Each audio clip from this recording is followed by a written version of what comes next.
Oh man, we're live. Welcome to the pre-show, everybody.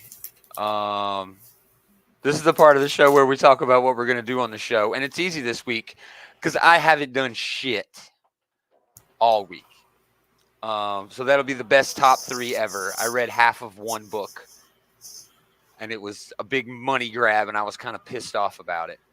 Oh, so are you going to really have a top 3 then? I've read some other stuff, but it's mostly stuff I retired. I can definitely mention some books. Well, it sounds like it's time to bring those out of retirement this week since you got nothing else. Right, because I didn't read shit else. You have no choice. Segment 1, a lot of TV to talk about, but we are going to talk about Obi-Wan in the news. The Massiveverse is getting even bigger. We'll mention that. Deceased, a new round of Deceased. New High Republic books, new Yoda book, and that's going to lead us right into Kenobi. Segway. I love it because it's not a Kenobi show, but we'll talk about it. Food news, double dose of food news. One gross, one good, but you get to decide. It really is an awkward sort of food news this week. I mean, usually it's pretty cut and dry. All week, Sean. All week. And then we have a moment of destruction. I didn't read any of those. And then we have a top 3 when I didn't read any of those either. I did read a few books, but I'll be able to talk about You're really setting yourself up for failure here. I didn't read anything like Marvel or DC really at all, dude, this week. Okay. I was just so busy. And I say that I was outside getting hammered since like Thursday night, you know. Well, I'm glad it's a good excuse. Exactly. I'm kidding. That's a terrible one. Anything you want to add? There was Celebration. I don't have any of the images for it, but there was some pretty cool shit that got announced. You know, we could mention. I missed all of that, so yeah, I can learn along with the audience here. I'm not going to bring any of it up because the only thing I remember seeing is the Andor trailer.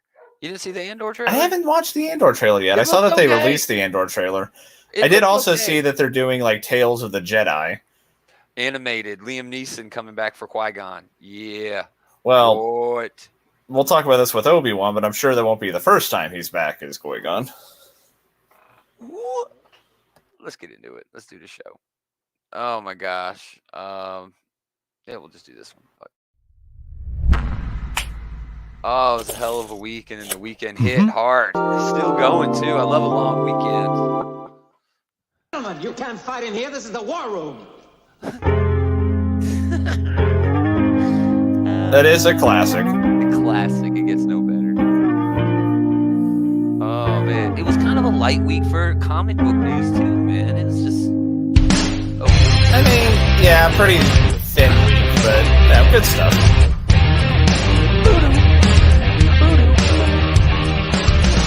Greetings, geeks. Welcome back. Happy Memorial Day. It's another episode of This Geek in Comics, Outright Geekery's comic book shit talk show. Shit talk show. It's a Gomer and Taylor show this hour. Might hit an hour. How's it going, buddy? Good weekend so far? Long weekend? Just keeping busy, still like moving boxes and shit around. All the big stuff's done, but now there's like the million little things, you know, that we got to round up and grab. And then you got to put them all in their place, you know. That's lower on the priority scale. Just like get them to the new place and sort that shit out later, which future me will hate that. But exactly. Future me can go fuck himself. Present me has got a timetable here. Yeah. I mean, past me is such a douchebag. I'm always like, damn, future me. I'm sorry. This is all on you now. You know, it's sorry. This is on you. You'll get over it, though. And he never is. He's always pissed. But I have a habit of like, I'll pull all the shit out of the boxes and I'm like, all right, I got to get it on the shelves. And I'll put it on the shelves and I look at the shelves and I'm like, that isn't where I want any of that. You know what I mean? So I got to pull it all off, you know, kind of get ahead of myself a little bit. Anyway, huge TV week. I still haven't watched the next episode, the latest episode of Strange New Worlds. That's how much the TV has been. Stranger Things is epic this season. I mean, oh my God. Did you binge the whole thing? Not yet, dude. And it's not even the whole thing. It's just the first volume. Wow. I haven't even gotten started, I'm afraid. The episodes are long, dude. Each episode is like an hour and a half. Gracious me. It's like a movie. Every episode is a movie, but dude, it's so good. Like every episode is, they had to split it into 2 parts, and every episode is significantly longer than I think previous episodes were. They're all at least an hour, dude. It's Man. incredible, but it's a great show. It is a great show. I mean, this has been like the gold standard Netflix show since it's really come out. And we've had a bit of a hiatus here, but I haven't been able to check this one out, but I'm glad to hear that it's still good. This kid's old enough for college now. It's like, yeah. Man, I mean, really that's always something you have to work with when you have a younger cast, because, you know, they are going to more dramatically change than actors who have, you know, already hit their maturity, right? Right. But yeah, Thor trailer. Did you watch? Is that new this week? That's new this week. I think it is. Yeah, I think it came out really like last long Monday. Week. I don't think there's much to talk about from the trailer except for, you know, they did drop his head tentacles. Yeah. Yeah, they did get rid of the head tentacles. Oh, I saw the meme. Yeah, Christian Bale versus Atheist Bale. Yeah. But there are a lot of people who are upset about the way Gore looks, and I mean, the head tentacles would have looked ridiculous. It kind of would have, dude. I mean, Gore's appearance, I miss the hood. I wish they had kept the well, and he could get a hood. He could. He might have a hood. But the most important aspect of Gore is not what he looks like. It's sort of the thematic opposition he offers to Thor. That's what makes him such a good villain. Yeah, and I think because, you know, even Thor admits Gore is right. You know? Exactly. And I think Bale is going to pull that off. You know what I mean? Yeah. I really think he's a good enough actor to... I have high expectations. I mean, I've never seen Bale in like a genre movie where he didn't do a good job. So yeah, I fully expect it to here. Yeah, he's amazing. So anything, you just moved this week. Nothing exciting. Afraid so. Well, I didn't read any comics, so we're even. Let's do the news. It's going to be a recurring hit this week. It's really just a bunch of comic book quick hits. Dead Lucky. This is the latest book in the Massiverse. This is Radiant Black. What the hell else they got? Radiant Red. David would know. I hate the name. Like, I hate the grammar of the... San Francisco is changing. A tech consortium is building the city of the future with peacekeeper robots. So well, that never ends well. Yeah, that dystopian shit never ends well. Melissa Flores, who wrote Power Rangers, unites with superstar artist French Carlo Magno, who also worked on Power Rangers. So we've been saying since Radiant Black hit, you know, this really does kind of feel like it's sort of Power Rangers. And it's leading into that. Eisner nominated now. You know, Radiant Black has been, you know, nominated for an Eisner. So, I mean, it's for real. The art looks great, you know, in these preview pages. I believe this is the fourth book that's in this so-called Massiverse now. Right? Including miniseries, yeah, I think it is the fourth or fifth one. So, I mean, it's wild. They're doing their own sort of shared multi-book universe over at Image Comics. It's been since the 90s since they've been able to pull that off. And again, this is award-winning or award-nominated anyway. So that hits August 3rd. New Deceased. Fan favorite book around here. Tom Taylor is awesome. The final chapter begins.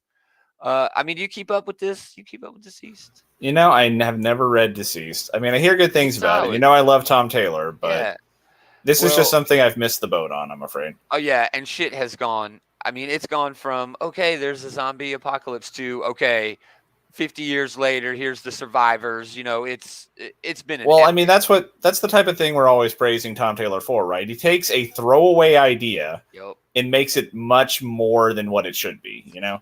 Injustice. I mean, and this is what of everything else he's ever done except Injustice, this reminds me most of Injustice.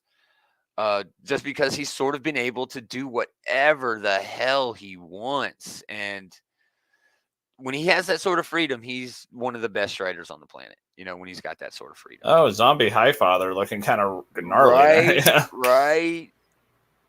That looks pretty rad. Yeah, dude, it looks really cool. These are some of the variant covers, connecting covers. Yeah, DC going all out with this. They know it's going to be a hot book because it is. It's going to be amazing. Yeah, I mean, they've done like half a dozen of these DC. Yeah, this is the sixth one of these, I think, including there was it wasn't really a Deceased. It was kind of like a side sort of Tales from Deceased, but it was fantastic.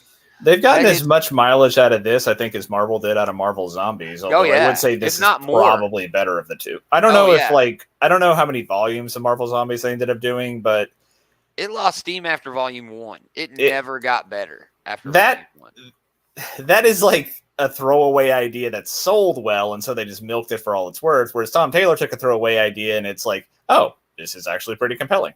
Yeah. I mean, they knew Marvel Zombies, the first one, was going to hit hard. They knew it. And it was a great book, and it had a cool hook, and the ending was just amazing.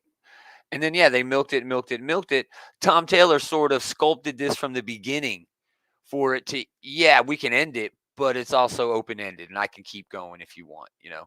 The first one really wasn't supposed to be that. The way it ended, especially, I mean, I don't want to spoil it. It's a 20-fucking-year-old book, but by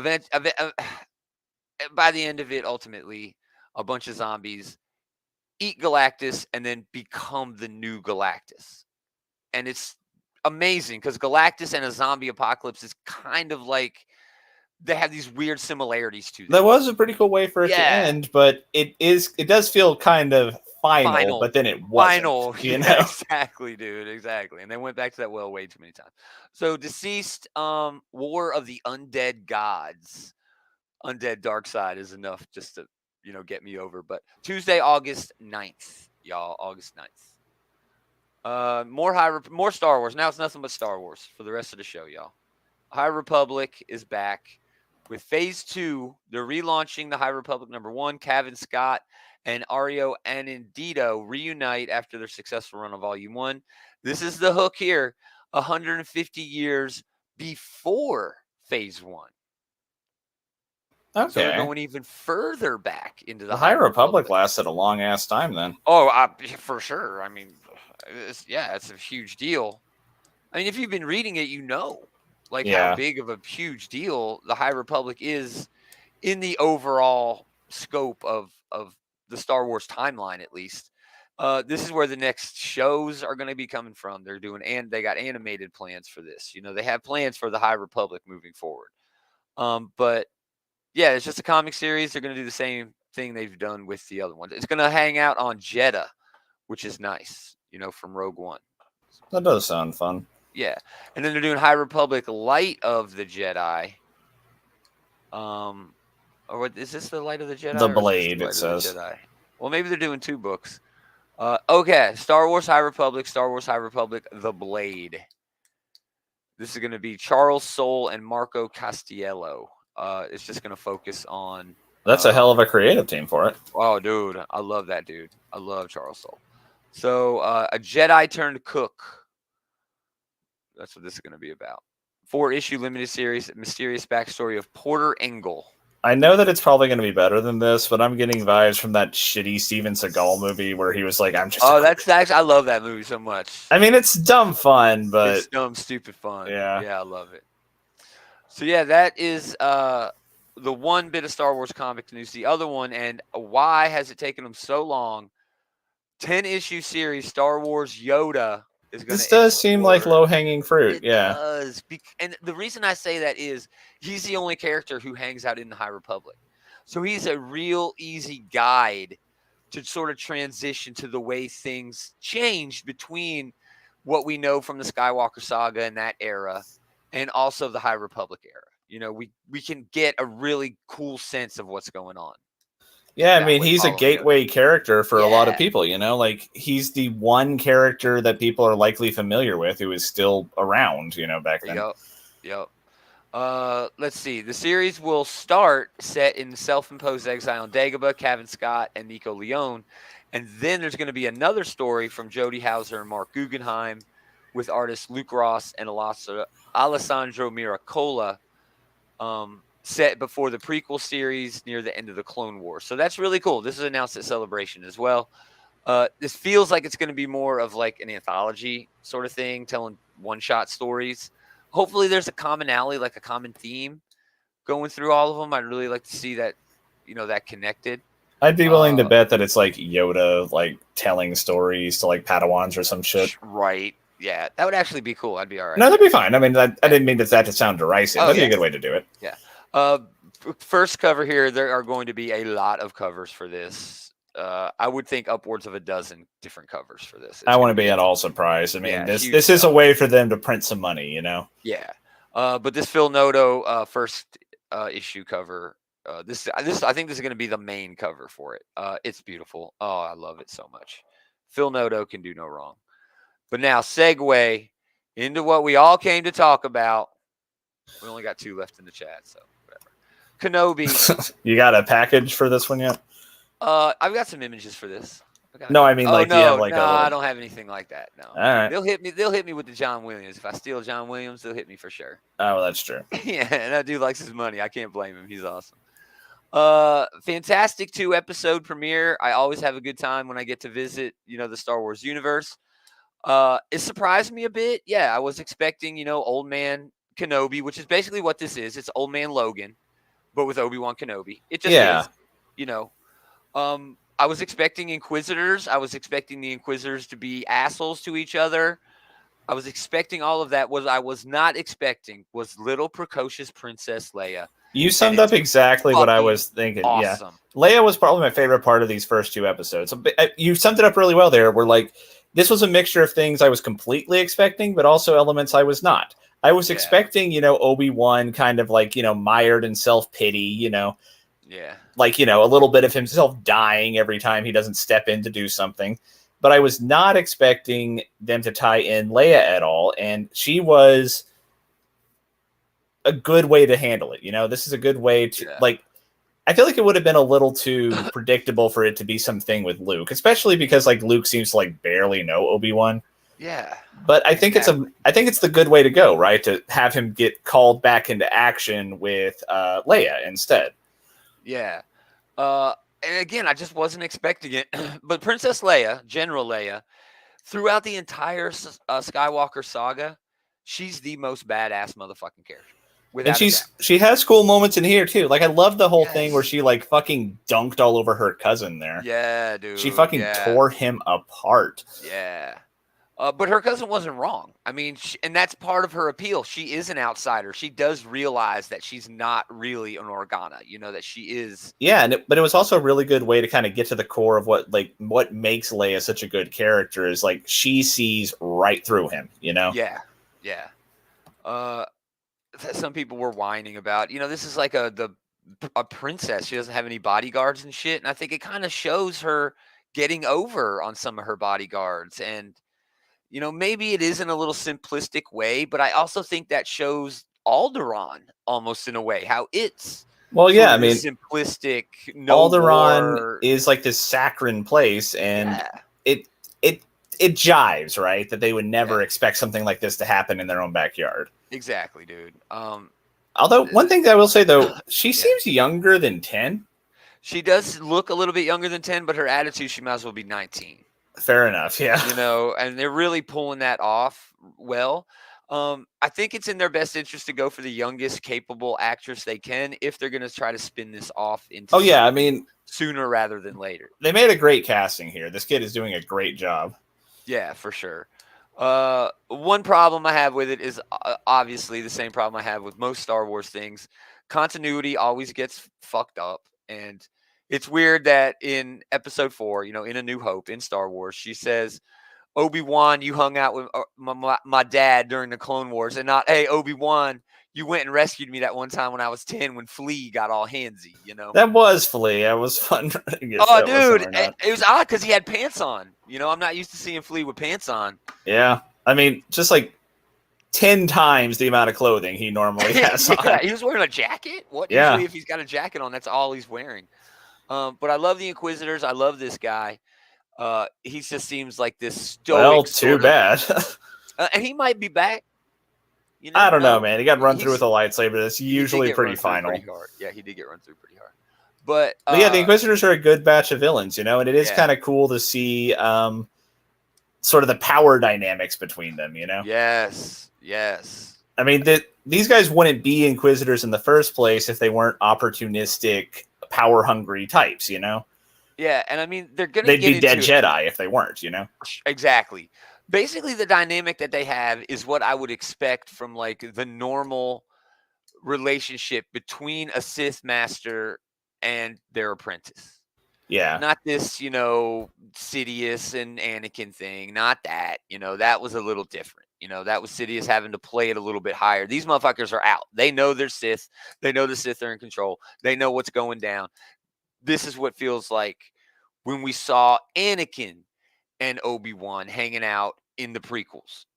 That relationship. Yeah, like they carry themselves like Yes. they know like that they stand apart, and that there's a little bit of entitlement to being a Jedi, just the same way that there's entitlement to being an Inquisitor here. Exactly, dude. And I really like how they're playing that off, because that's kind of how, because we know the relationship that a Jedi Master has with their Padawan. We know that. We've seen that through the characters that are spotlighted in this. So I really think it's fair that the Inquisitors are giving us this peek into how Sith and their relationships work with training and stuff like that. And I think it's just fucking wonderful, because of course at 2 hours in, it's completely done. It's just ruined.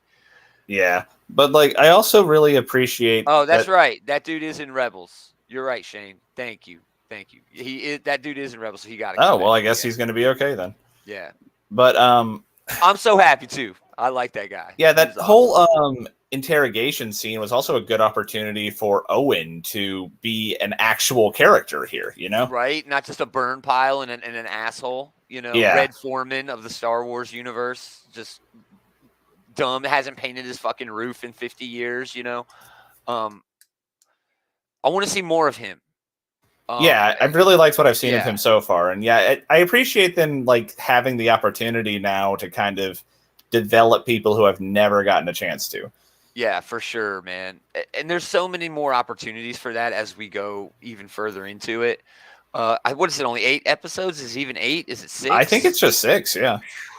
So we're already a third of the way through, yeah. Yeah, the only other beef I had with it, besides dumb continuity nitpicks, right, was they waited to the end to show off Vader. I wanted Vader more up front early. Well, I wanted it early. Vader's inclusion here was the thing that I was most worried about, so I am actually glad that they're using him sparingly. Sure. You're right. Vader, Fett, Star Wars is like the epitome of villains where less has always been more. But there are arguments that can be made for Vader's depth of character from little baby Anakin up to, his Death Star 2 moment. I mean, honestly, Anakin was only ever a good character in the shows. Right. Yeah. And Vader was at his best when he was in that comic. So yeah, maybe I'll like having Vader around more than I think I will. But I guess one last thing to say is that Ewan McGregor, of course, it's like he's putting on an old suit. He's doing really well as like kind of the burnt out, grizzled version of the character he used to be, and I think he's really nailing it so far. I mean, it shows that he's how good of an actor he is, because there's no denying that this is Obi-Wan, but he's not the Obi-Wan who would jump down in front of an entire. Yeah, I mean, in that first episode, during the Hello There, his most classic. He's just having fun and jumping in the middle of a fight. Now, yeah, he doesn't have his gallantry is gone. It was heartbreaking, right? When that other Jedi showed up, it was like, Obi-Wan, I found you. Now we can do something. He's like, go away. It's like, that's not me. We lost. You lost. Get the hell out of my face. And it really is gut wrenching to see Obi-Wan 10 years of him blaming himself for what happened to Anakin, for all of it, for the fall of the Jedi. He was on the council. It absolutely makes sense that this is where he is after that time period, and I'm hoping that that's what we get in this series, is like the transition from this like disillusioned Obi-Wan to get to the like sage Obi-Wan that he was in A New Hope, Yeah, and I don't know how they're going to get there. I'm sure they can, but he's going to have another moment. Yeah, he's going to have another moment. I think it would be cool if it ends up being it's Leia who kind of like reinvigorated the spark for him, Because yeah, and it would really work as poetic justice for the rest of the show or the rest of the saga, because again, Leia was the most badass character in all that. She never had a moment of weakness. Never. Even when her planet got blown up, she was still giving a middle finger to all those badasses. You know what I mean? Yeah, she Betsy badass, always will be. The truth. Anyway. What else? Food news? You want to do food news? And then let's do food news. Talk about comics. Yummy. We got two gross ones. Miller Lite, the beer company. We're off to a bad start. Yeah, I know. Has created something called beer coal. Oh, okay. This isn't as terrible as I thought it was going It's to be. kind of terrible though. It's not great, but beer infused charcoal arriving just in time for the 22 summer grilling season. so Miller is the Lite idea here that announces- I'm grilling up my burger and it's going to taste like Miller Lite? Yes. Okay. I don't want that. No, I mean, Don't bring this to y'all's barbecue, assholes. Do not bring this to the barbecue, okay? Do not do this. You grilling out? Sorry. You ain't. I'm going to McDonald's because I ain't eating your Miller Lite burgers. I'm just not doing it. You can get that May 24th. It's available at MillerLightBeerCoal.com for you evil savages that want it. $12 for a 4-pound pack plus shipping while supplies last. All right, the next one, because it's a double food news. This one I can go both ways. Ritz X Oreo. Ritz crackers and Oreo cookies are teaming up for the release of a new Ritz X Oreo, a first of its kind sweet and savory product mashup. It's a Ritz cracker and an Oreo chocolate wafer sandwiching peanut butter and Oreo cream. I don't think these would go well together. I'm torn, dude, because it's like maybe. I mean, Ritz crackers with peanut butter, sure, yeah, that's a good idea. And Oreos are Oreos, right? You either like them or you don't. But right, I don't think that these are. I mean, chocolate and peanut butter on the Oreos is good, but I don't think cream would go with a Ritz cracker at all. Now you say that, and I'm not saying that the Oreo cream is marshmallow at all. But man, I used to take marshmallow fluff and put it in a bowl and eat with Ritz crackers like it was chips and dip. Honestly, and it was the best stuff ever.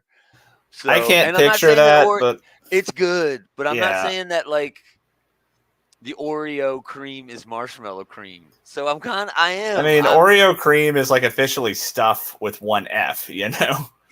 Yeah, They can't right? even- They had to create a name. Yeah, they can't Just even for legally legal. call it anything. But These are going to be available Thursday, May 26th by visiting Oreo.com/Ritz. All you have to do is pay $4 for shipping, but you have to act fast. Supplies will not last. I mean, this is long. something I could see people liking, but this is not for me.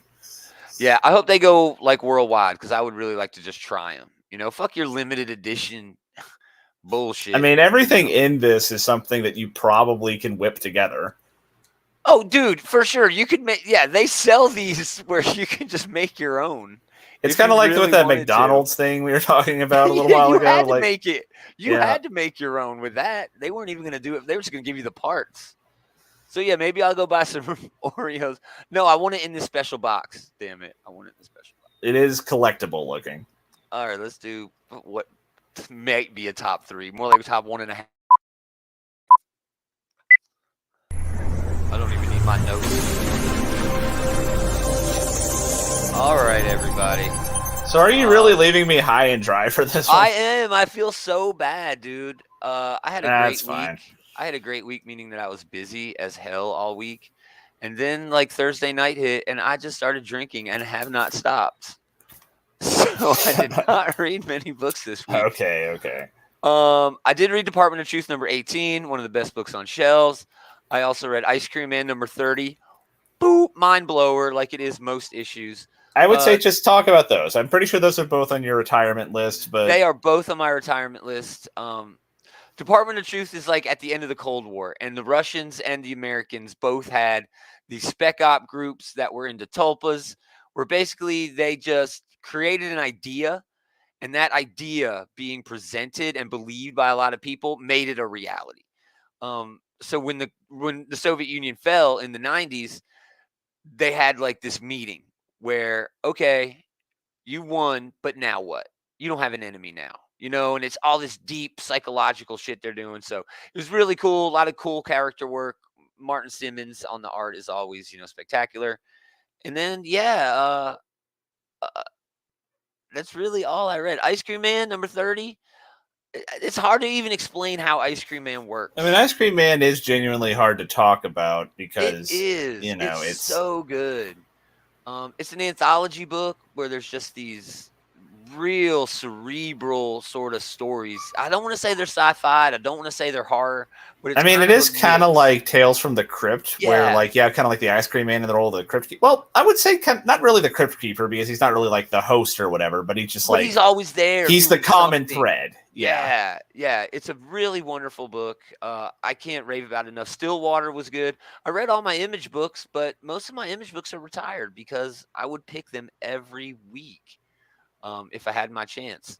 I didn't read Godzilla. I didn't read Transformers. So, yeah. All right. I did read one Marvel book, and I'm gonna talk about it, but I'm gonna kind of bitch about it.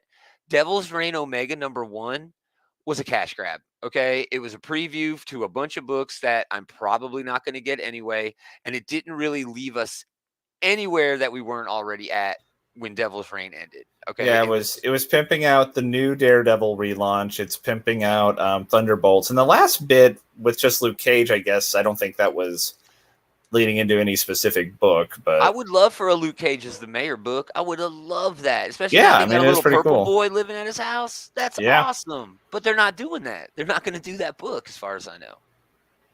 It's weird. I mean they can't have made Luke Cage the mayor and then not do anything with it. I guess he'll probably be in Thunderbolts since he is kind of the one running that show. Oh yeah, maybe. I mean, he's going to be the guy they report to at least, even though it looks Yeah. like Hawkeye is going to be the field leader. Yeah. Cool. Well, all right. Try to make something out of this. Okay, well, I will actually give an honorable mention to Devil's Reign Omega. All right. Yeah, it was fine. Doing Go ahead. previews I'm here? going to try to bring up these books. I'm going to try to bring up these books as you talk about them because again, I Okay. didn't save any. But yeah, All right. Devil's Reign Omega was good just for the sheer fact that Devil's Reign was such a damn fun event. It was Yeah. really, really fun. I mean, it was a And cap off yeah. to what was probably one of the better events they've done in a while. I did like that whole dynamic with Matt's brother being the one who actually died, and they're doing like a fake funeral for him. And like the it one was person who was weird, dude. yeah, and like when Butch shows up and he's like the one person there who was actually there for Mike. He is right to point out, right, that Mike is really getting the shaft here because he's not even getting like people aren't mourning him; they're mourning Matt. And I mean, I thought that was a cool way to kind of set up future drama here for the Daredevil book. Yeah, but I don't know. That to me felt like it leaned more into the Daredevil run overall. And I don't know if you're caught Yeah. up, but Matt's brother is an asshole. Was an asshole. Or He was is, a big but cocky sucker. He really was, dude. I mean, just a terrible guy. I understand that, but like it is kind of cool to see like the personal drama that is unfolding because like the new Kingpin, right? Right. He actually is the only one who cared about him.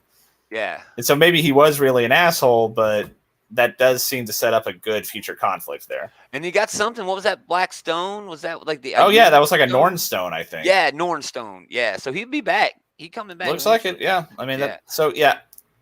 I figured it can't be in the top 3 because I figured the Hand would bring him back. Yeah, this is just a book that's pimping out other books, but I think it did some good pimping. Yeah.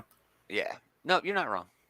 Cool. My actual number 3, I guess, and it was kind of a light week for me, but my number 3 will be Avengers number 56, just because I like seeing Jason Aaron return to the Jane Foster character, and I thought it was kind of a cool twist. It was a good like setup for kind of like the history of the Jane Foster character because she originally appeared back in the 60s when people had like these very one-dimensional supporting role characterizations for women and how like back then she's like, oh, if only I could be Mrs. Thor, and now how like the character has evolved since then. I thought that was a cool way to do it.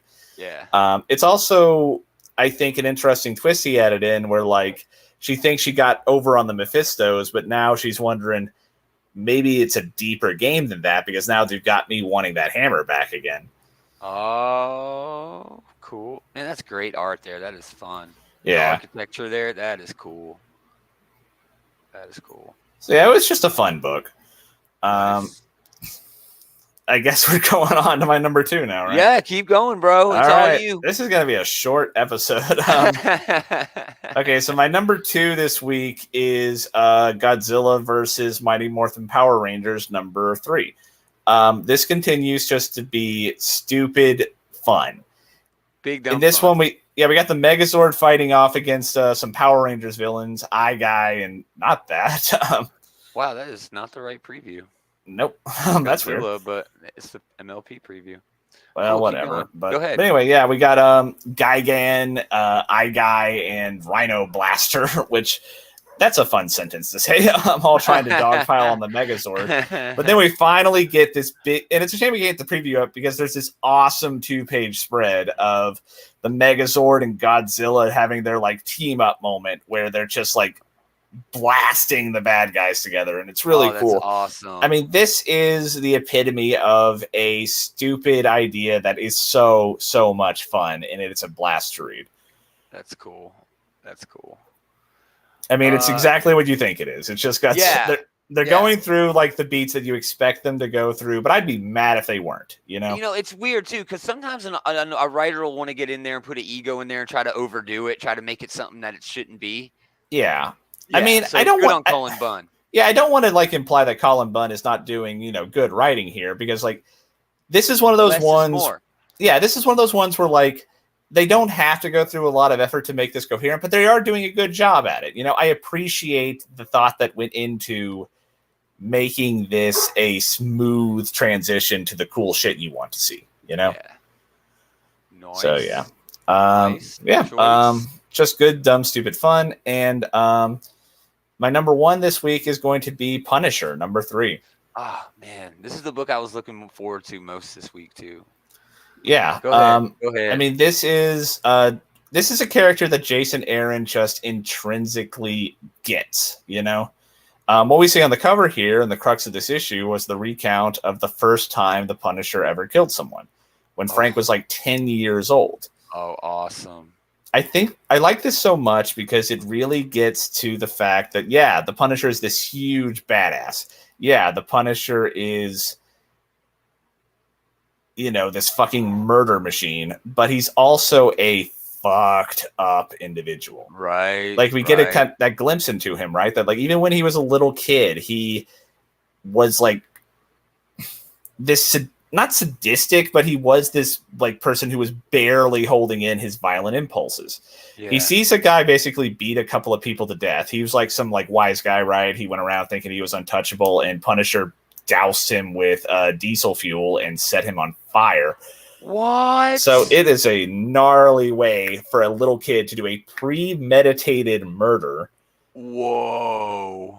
But the thing I really rad. Yeah, but the thing I really like about it is just he gets to the fact that the Punisher has some really deep-seated issues, and he's this guy who has found an outlet for all this inner rage and violence that kind of festers within him. So the thing I like the best about Jason Aaron's Punisher is that he makes it clear that the Punisher is this cool badass, but he's also not someone that is a role model. Right, yeah. And I think that's the hard thing to do with Punisher. He's a deeply disturbed, deeply almost pitiful individual. Yes. But at the same time, he is this hyper badass. Yeah. So it's kind of weird. You started off, with Omega, the Devil's Reign. We know where Elektra and Daredevil are heading. Matt and Elektra, they're both Daredevil now. So they're on a crash course, a collision course for the Hand. Yeah, I'm looking forward to that. I mean, I hope that happens with that. I mean, it's got to, right? I mean, they're going after the Hand, and the Daredevil Punisher dynamic is one of the longest reaching and one of the more compelling in all of comics. It is. They can't possibly miss that opportunity. Like both driven by this weird guilt, that really isn't their fault. And they have a really cool dynamic, and this is a great way to set them on a crash course with each other. Yeah. So I'm hoping that happens. And Chip Zdarsky and Jason Aaron, the dude writing Avengers and the dude writing Batman. I mean, those are like the 2 books at each of the big 2 houses. So yeah, I mean, they dominate the sales charts every month. Yeah, and they probably always will. So that's the end of the worst top 3. So no Legion of X. I haven't opened it, but wow, I haven't gotten a chance to read it yet. Okay, good. It's probably the best damn book of the week. Neither of us fucking even cracked it open. Oh well. Anyway, come back next week for even more terrible comic book reviews. Anyway, thanks everybody. Man, don't lump me in with your lazy ass over here. Right.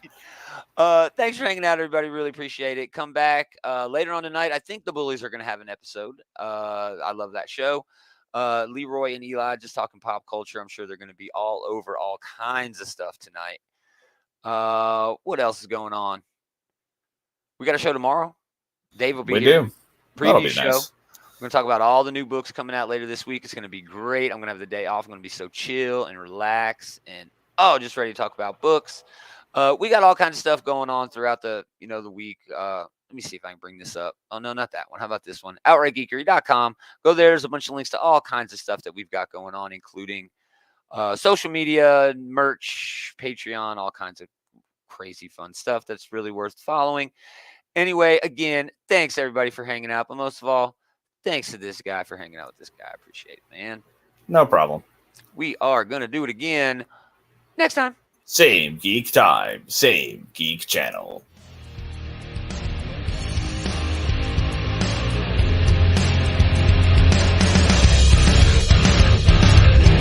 Man, the show really goes by quick when I don't do nothing. Yeah, I mean, we cut that more than in half because you always